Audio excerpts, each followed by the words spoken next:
In the rolling hills beside Seneca Lake in the town of Ovid, New York, stands a 475-acre compound that was once the home to tens of thousands of patients from 1869 to 1995.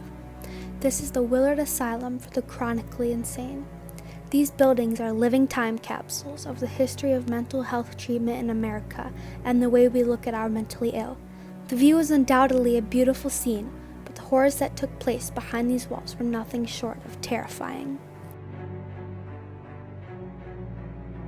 Willard opened its doors to its first patient in 1869. The institution grew quickly, sometimes welcoming several hundred patients a week. By 1877, Willard was deemed the largest mental institution in all of the United States. When the first patients arrived at Willard, they were stripped of every item they brought with them. Mental illness wasn't the only reason a patient was admitted. Poverty, birth defects, criminal behavior, religion, homosexuality, homelessness, and epilepsy can all be reason for admittance. Once a patient is admitted, it is highly likely that they will spend the rest of their life there.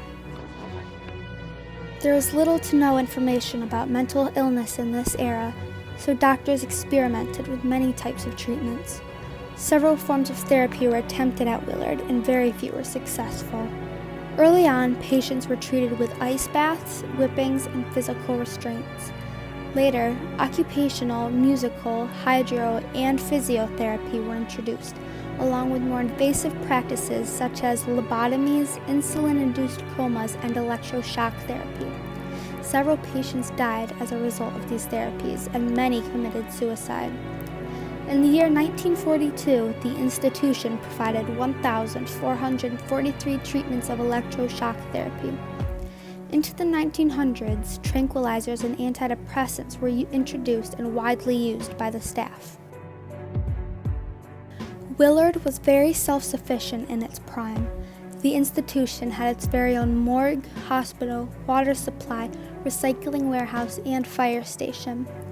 Willard's existence depended on free labor by the patients. It wasn't all work, though.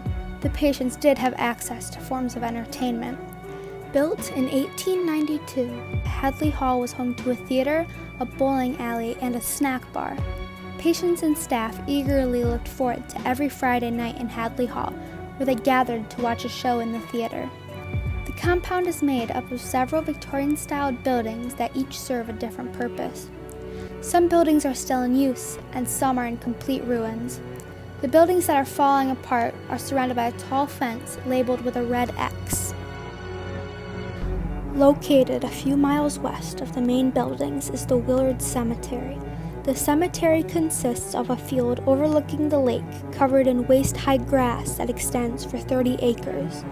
This field was the final resting place of 5,776 deceased patients. The only patients who were given gravestones were the 38 who served in the Civil War.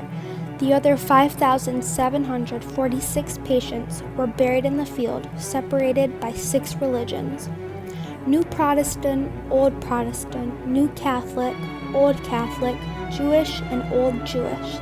There were no headstones, but a few patients were lucky to get a small circle plaque with a number on it.